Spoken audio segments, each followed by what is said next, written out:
It's just a seat, Elise. Don't make this about you. That's what my mother whispered when I noticed my name, misspelled, tucked beside the children's menu at my sister's engagement party. Not near the fireplace, not beside the dessert table, but facing the gift pile like I was part of the decor, meant to smile, stay quiet, and make room. No thank you for showing up early. No seat among the real family. Just, don't make this about you. But silence is its own story, and I've told it for far too long. This time, I brought my own ending. If you've ever sat through a family dinner feeling like the extra place setting, drop a 1 in the comments. And if you haven't, you're one of the lucky ones. Because sometimes it's not the fight that breaks you. It's the smile you have to hold long after you've been erased. They said it was just a seat, just a mix-up. But even the napkin color screamed, "You don't belong here." The terrace smelled like oranges and pine. I arrived 15 minutes early, thinking that would mean something, that they'd notice. But as I stepped onto the flagstone, lit faintly by gold string lights, Margot barely looked up from arranging centerpieces. "Oh, good. You're early. Your seat over there." She gestured vaguely. It wasn't the worst seat, technically. It was near the heaters, at least. But it was also right beside the gift table. My chair backed up to a fake ficus, and the dessert display, a too sweet-smelling monument of fondant and citrus glaze. The linen napkin was peach, not the ivory everyone else had, and my name was spelled Ellie's, in swooping calligraphy on a card that looked recycled. A server handed me a children's menu. "Oh," I said. "I think I'm—" "No worries," she chirped. "Sometimes they mix things up." I sat anyway, stirred the lemon water, counted the number of wrapped boxes beside me. One of them had a tag, "To Delaney and Griffin, from the real MVPs." I didn't want to know. Delaney entered like royalty, sequins, and practice surprise. She kissed the air beside cheeks. Then Griffin, predictably tan, teeth too white, waved to someone behind me and didn't see me at all. I smoothed the hem of my skirt. I had worn navy instead of black. Maybe that was too formal. Delaney called me Ezzy twice to strangers. I hadn't gone by that in 20 years. During her toast, she thanked everyone who built this dream, nodding toward their wedding planner, her sorority sisters, even our childhood piano teacher. Not me. I stared at the dessert table. The lemon glaze shimmered like it was mocking me. I thought about last Thanksgiving, box stuffing, paper plates, my apartment's dim kitchen. I'd eaten standing up, texted no one. My phone buzzed. Aunt Teresa, "You don't have to stay long. You're not imagining it." I blinked hard. Focused on the place card again. Still wrong. Photos were happening now. I smiled on cue. Griffin called me over. "Our family's most loyal observer," he said, arm slung across Delaney's shoulder. Laughter circled the table. I smiled tighter, raised my glass. I excused myself for the restroom, but ended up in the corridor leading to the kitchen. The hum of the caterers and the clinking of glassware soothed me more than any toast. I leaned against the wall, tracing a finger along the raised wallpaper. Pale flowers. Grandma had something like this in her guest bathroom, the one that always smelled like orange peels and Clorox. Margot once told me I used to run barefoot across those tiles, pretending I was a horse. "You had such an imagination," she'd said, almost surprised. I used to think being quiet would make me more lovable, easier to keep. But silence just made it easier for them to forget I was there. A voice behind me. "Ezzy? Delaney? You okay?" "Fine," I said. I didn't turn. "You've barely touched your plate," she said with a laugh that hit too high. "Are you on one of your health kicks again?" I bit the inside of my cheek. "Something like that." Well, just don't disappear early, okay? Griffin's uncle wants a family photo. Sure. She left the scent of floral perfume behind. I waited another full minute before moving. Back at my table, a small slice of cake sat waiting. Lemon. Of course. It tasted like sugar and something else. Regret, maybe. I pulled my coat tighter around me as the breeze shifted. A server passed with a tray of champagne flutes. I reached for one. My fingers brushed the cold glass. I remembered Grandma's hands folding napkins into triangles, her quiet humming as she pressed creases into linen. No one at this party folded anything by hand. I studied the gold string lights overhead, how they blinked rhythmically like a warning I couldn't yet decipher. Every detail of this event had been curated, perfected. Even my absence, it seemed, had been considered and placed just so. Across the courtyard, Griffin's laugh boomed as he recounted how he sealed the deal on some $1 million transaction. I wondered if anyone remembered when I won the county spelling bee in 7th grade, how Delaney cried because I got all the attention. Maybe that was when it began. A small child ran past me, chasing a balloon. Her dress had tiny silver moons stitched into the tulle. For a moment, I imagined what it might have been like if I'd had a daughter. Would she have sat here too, tucked away near the napkins and the gifts? I brushed the thought away and picked up the children's menu again. "Color the turkey," it said in big bubble letters. I stared at it. Part of me wanted to finish it, stay within the lines, obey. The glass in my hand trembled slightly, not from rage, but from the accumulated weight of things unspoken, of being polite, of being the observer. A breeze tugged at the edge of the tablecloth. One of the place cards fluttered to the ground. Not mine, someone else's, perfectly spelled. I raised my glass, but not to them. To the woman I'd been taught to silence. I learned young, silence isn't absence, it's a strategy. I locked the powder room door behind me and leaned against it, letting the weight of the evening slide down my back. It smelled like old rose potpourri, sweet and musty, as if time had settled in the corners and refused to leave. The marble tiles were cold under my shoes, and the pale pink hand towels hung with military precision. The mirror above the vintage sink framed me too brightly. I looked flushed, almost feverish. I set my phone on the edge of the porcelain basin and let my hands rest flat. Still. Then I reached into my purse and retrieved the email draft I'd saved weeks ago, still waiting in my outbox like a sealed envelope. They thought I wouldn't act, that I'd keep playing along. I remembered the first time Delaney humiliated me publicly. She had stolen my spiral-bound journal, the one I tucked behind the radiator, and stood on the piano bench during Thanksgiving to read it aloud. She called it spoken word. The adults laughed. My face burned. Margot said I should be honored to inspire my sister's creativity. Have you ever had your pain turned into someone else's entertainment? If you've ever been made into the joke instead of the memory, drop a number 7 below. You're not alone. Now, let's see what I finally chose to do with their silence. Even back then, I understood the cost of protest. Tonight, Griffin had leaned in during dinner and said, "This contract's just a formality," while handing me the paperwork like a check for services rendered. My contributions, erased before ink met paper. My finger hovered over the screen. I scrolled. The attachments were all there. Timeline documents, correspondence records, legal templates with bulletproof clauses. My breath steadied. The photo on the powder room wall caught my eye. Warren and Margot's wedding, smiling in front of a magnolia tree.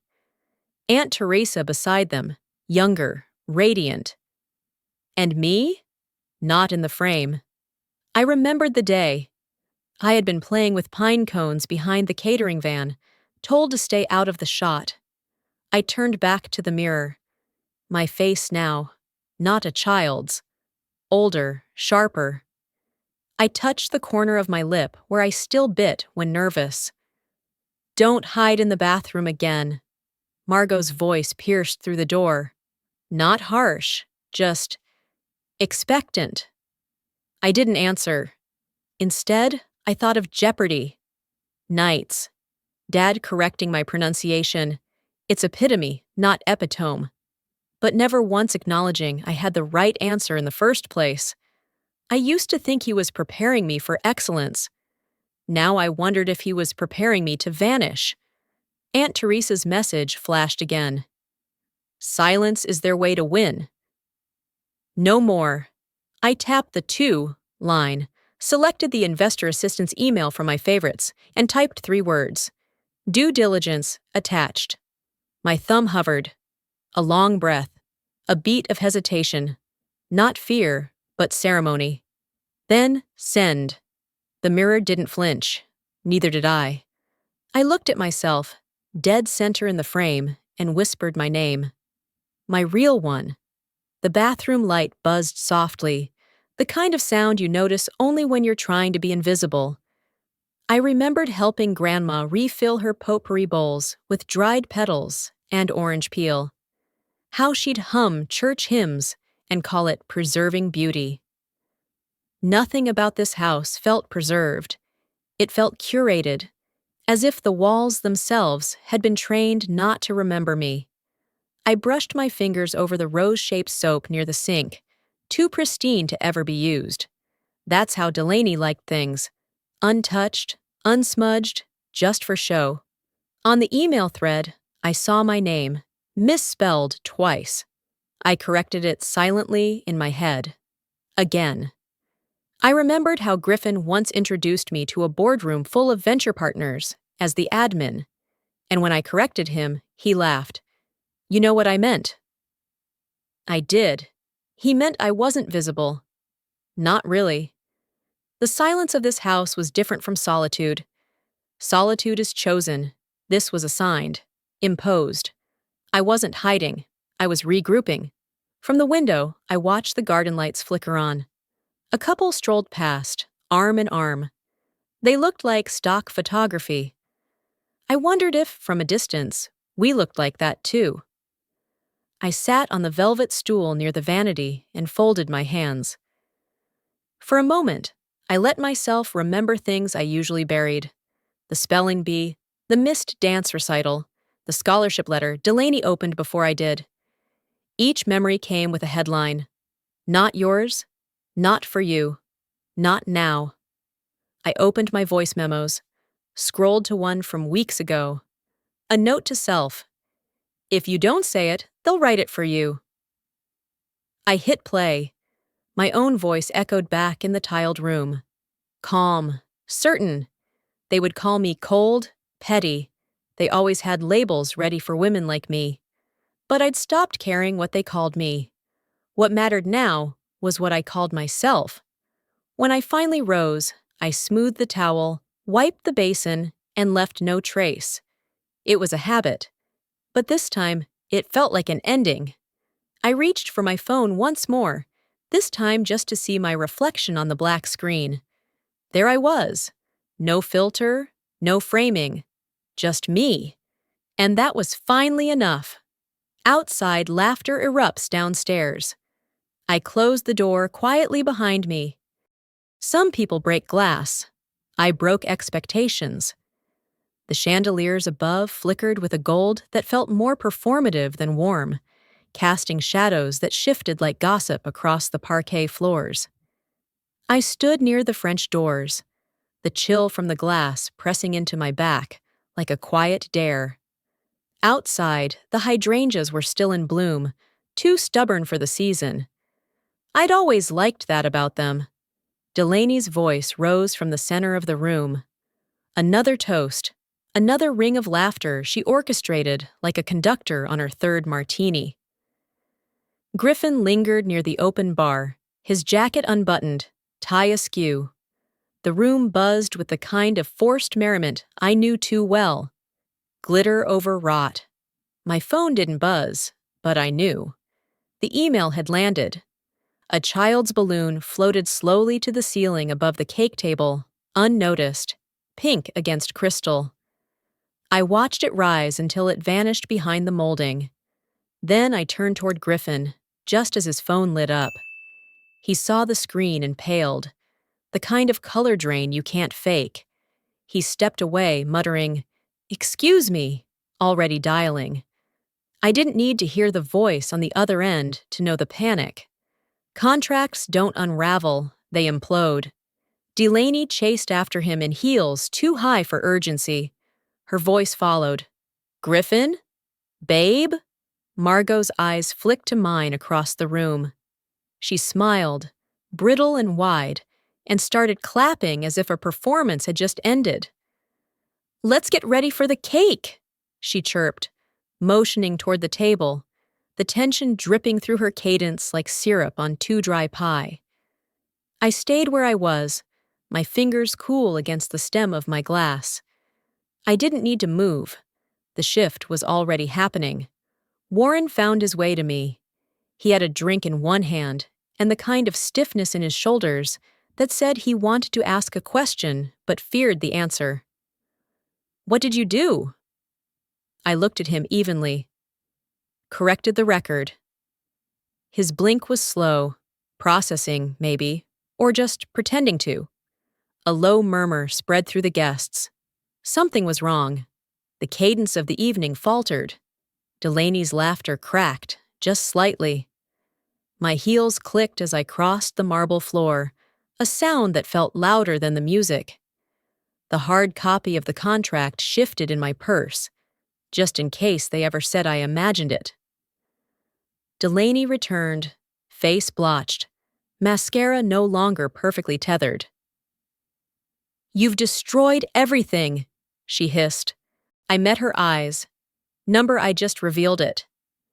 There it was. No yelling, no scene. Just the truth, uncovered and unwelcome. I didn't wait for her response. Griffin's hand trembled as he adjusted his cufflinks, pretending not to notice the phone pressed against his ear. But the tension in his jaw betrayed him. I could almost hear the tight, clipped panic from the investor's rep. Phrases like due diligence failure and potential withdrawal flitting through the static. Delaney hovered, trying to peer over his shoulder, her champagne flute sloshing with each sharp whisper she threw his way. "What is it? What's going on?" I imagined her reading the attachment, eyes darting, expression falling as she reached the clause is underlined. The one that exposed everything she and Griffin had kept from the investors, and me. But I wasn't just the sidelined sister anymore. Not tonight. Aunt Teresa once told me, "You don't have to scream to be heard. You just have to speak when they least expect it." She would have been proud. As Griffin's voice grew louder, more fractured, the guests began to quiet. The violinist, mid-passage, faltered. Even the servers paused, holding trays aloft as if unsure whether to move forward or retreat. Margot clapped again, this time sharper. "Let's all head outside for the dessert reveal," she sang. But no one moved. I sipped from my glass. Lemon spritz, Delaney's favorite. I hated it. But tonight, I let the sourness sit on my tongue like punctuation. Delaney turned from Griffin and faced me.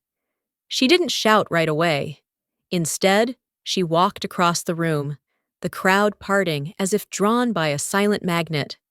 Her shoes echoed louder than mine had. She stopped just inches away. "You couldn't let me have this?" she said, voice shaking. "You already had it," I said. "You just wanted it spotless." She blinked. "You've always been jealous." Of what? I wanted to ask. The spotlight? The applause? The illusion? "I was never jealous," I said quietly. "I was just awake." Warren stood behind her now, and Margot hovered nearby. For once, neither tried to intervene. Their silence gave weight to mine. Then Delaney's face cracked. "You've destroyed everything!" I breathed deep, steady. Number I'd just revealed it. I stepped away before the tears could come, hers or mine. As I passed through the side gate, my hand brushed the ivy-draped stone.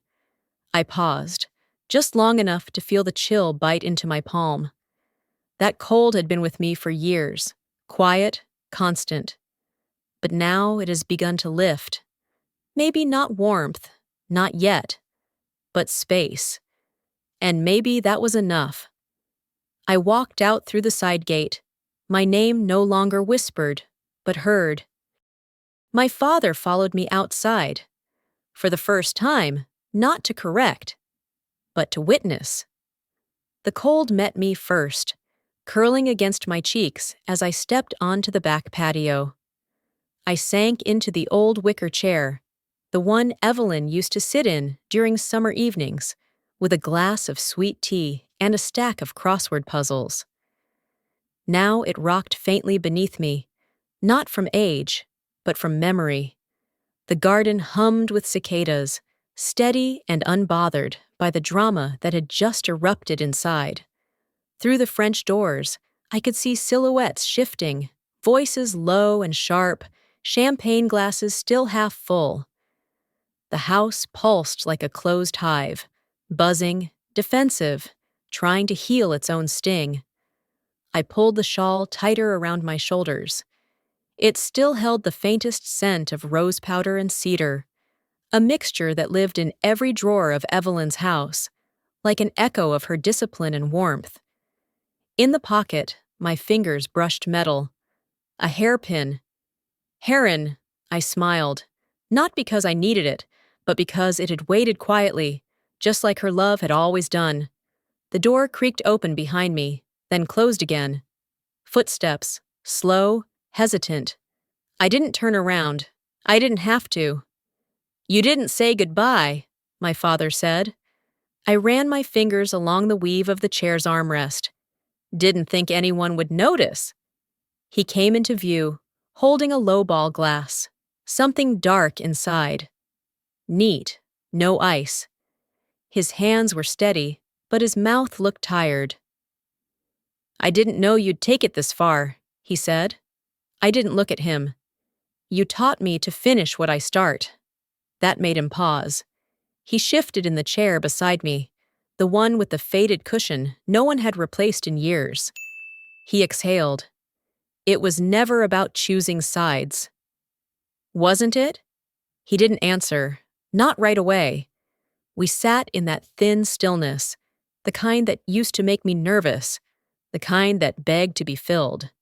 But tonight, it didn't feel like a void. It felt earned. "I told you once," he said, "that silence was dignity."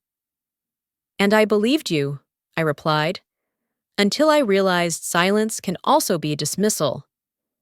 His eyes didn't meet mine, but I saw the crease above his brow, deepening like a fault line.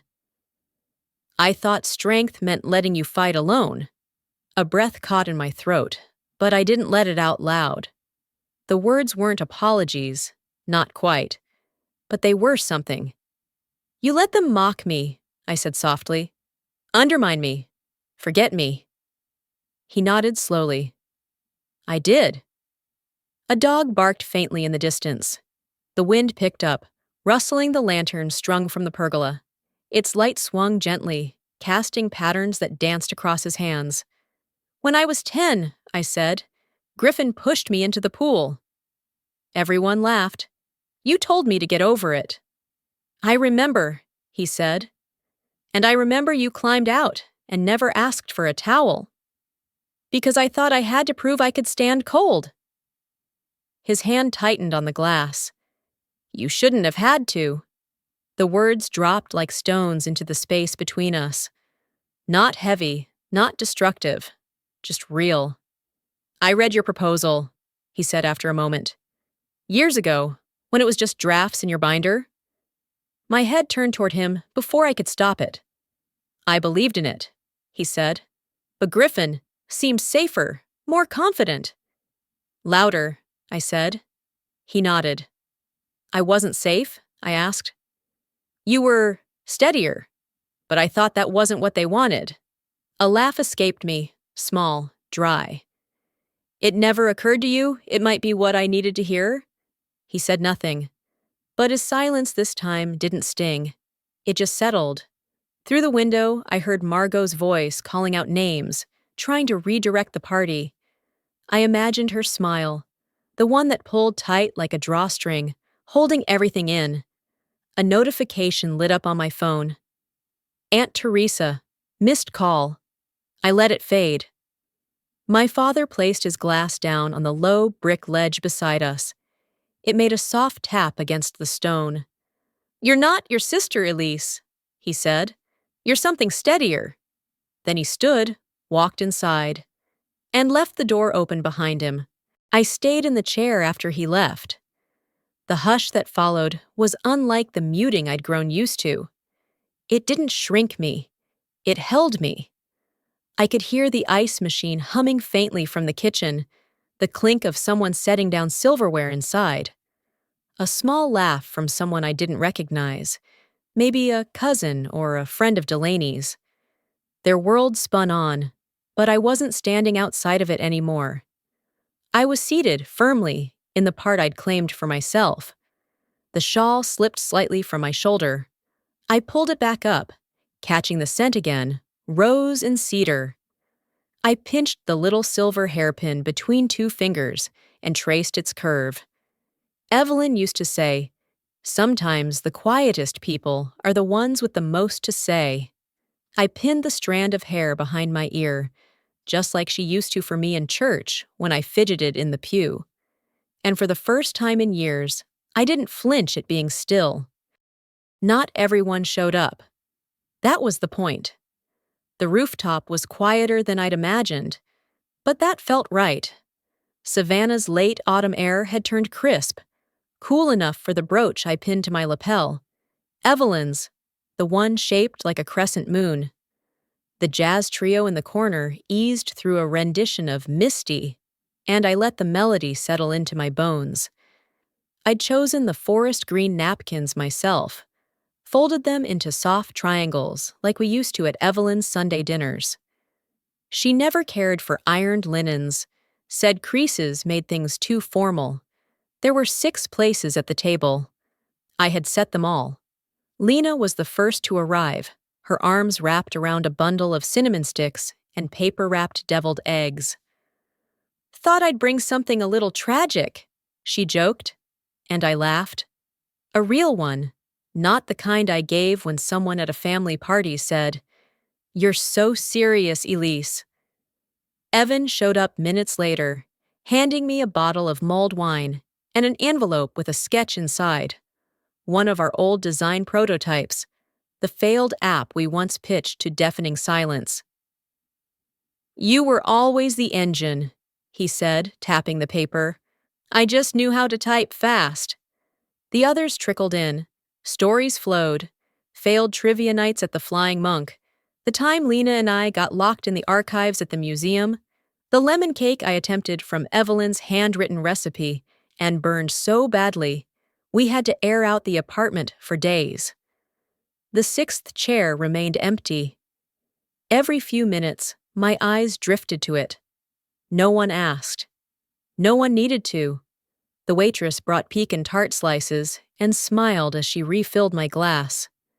"You look like you belong here," she said.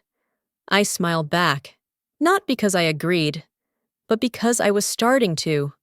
Later, after the second round of drinks and a soft toast to doing things your way, I told a story I'd never said aloud, not even to Evelyn.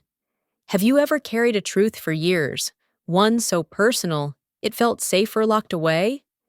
If you've ever waited too long to be heard, comment number 9 below. Now, let's find out what happened when I finally said it out loud.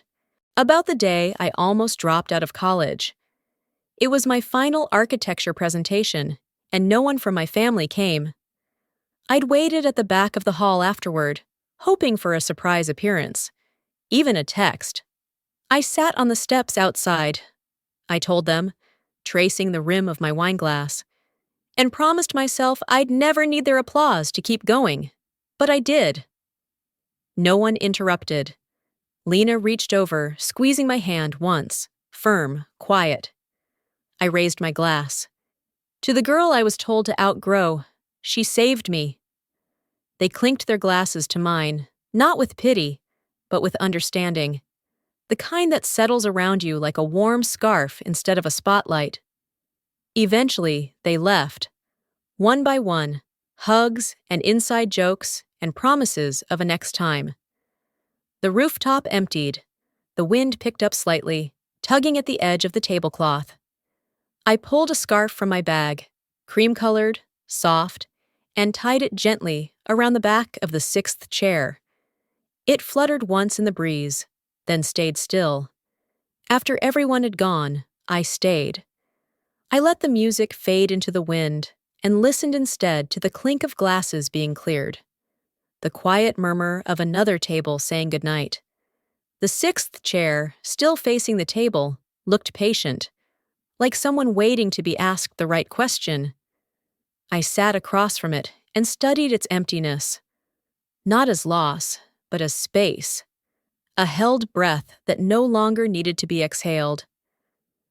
I thought of 17-year-old me again, standing at the port alone, realizing they'd all gone without me. I hadn't cried then. I'd told myself I was mature enough to understand. But now I knew. Maturity wasn't understanding. It was named. It was saying, "That hurt," and letting it echo, even if no one apologized. The scarf fluttered once more. I imagined Evelyn sitting there, wearing her cardigan with a loose button and her half glasses.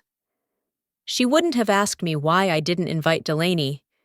She would have passed me the salt, nodded toward the wine, and said, "You found your way here, didn't you?" The tart crumbs clung to my plate. The brooch on my collar had turned slightly. I adjusted it, just so.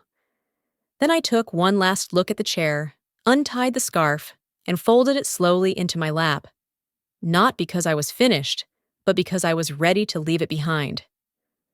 I didn't need that chair to hold space for me anymore. I did that myself now.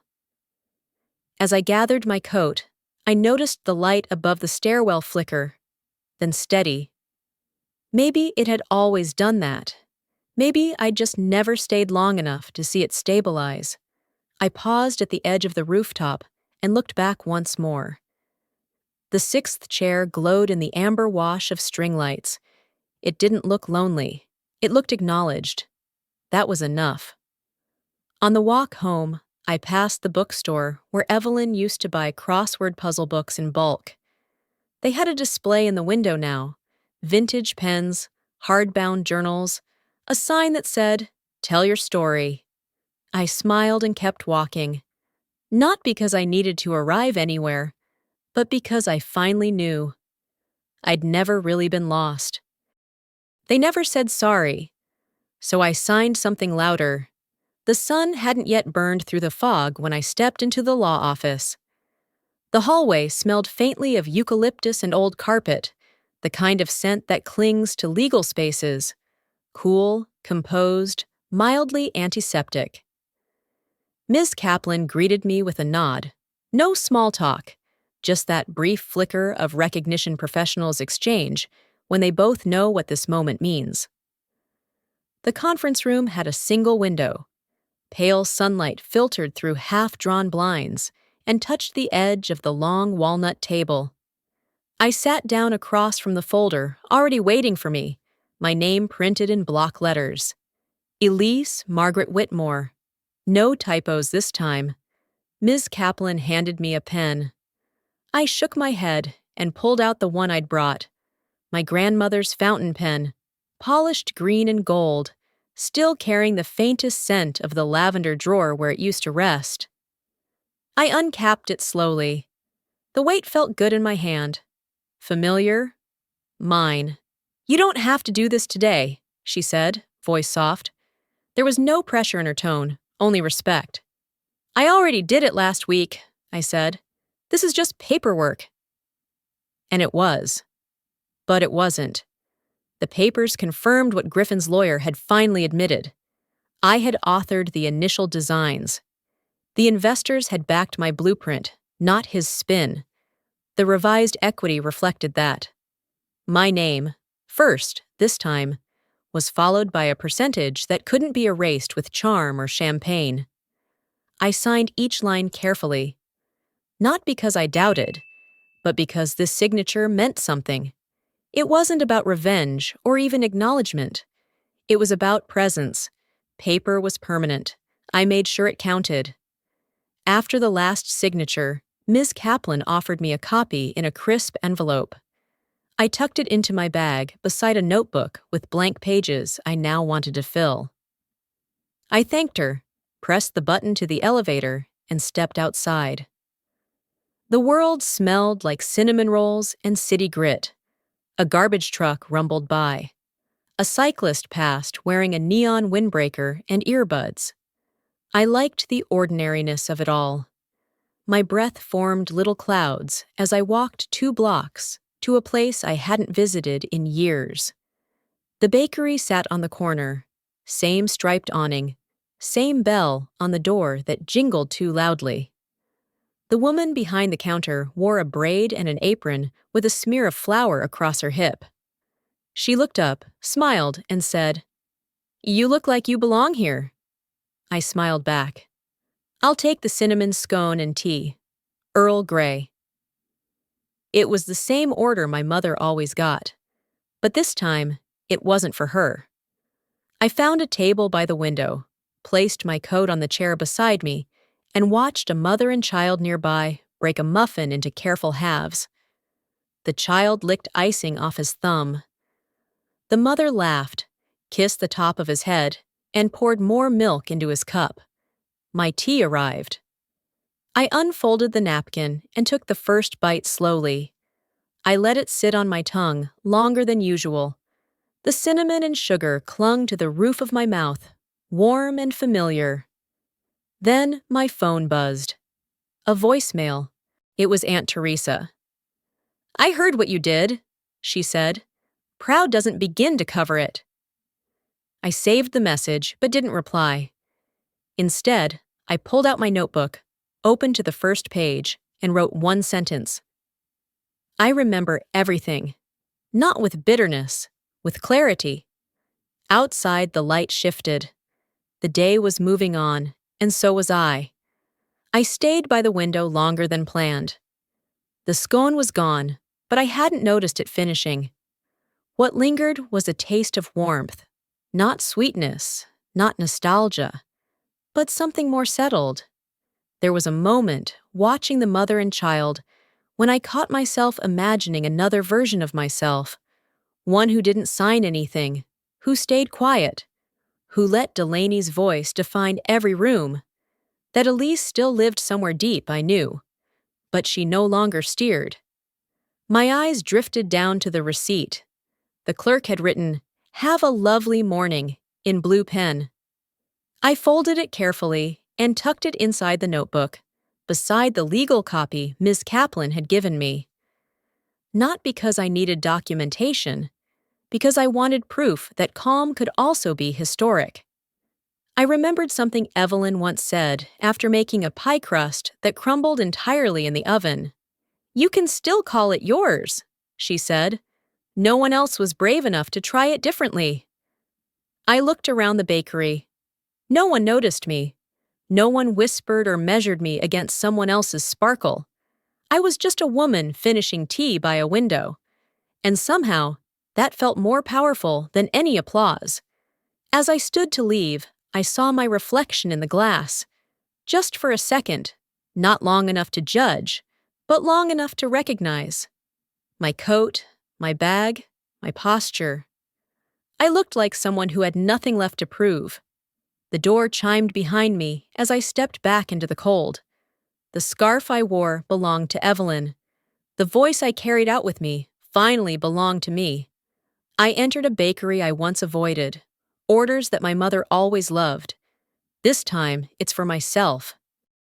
I used to believe that silence was the safest response, But now, after everything, I know that speaking up, quietly, clearly, can be the deepest form of self-respect. Not all wounds get apologies, and not all truths bring closure, but they do bring clarity. I've come to believe that legacy isn't just what we inherit, but what we refuse to carry forward. If my story touched something familiar in you, maybe take a moment to honor your own voice, especially the parts that were once silenced.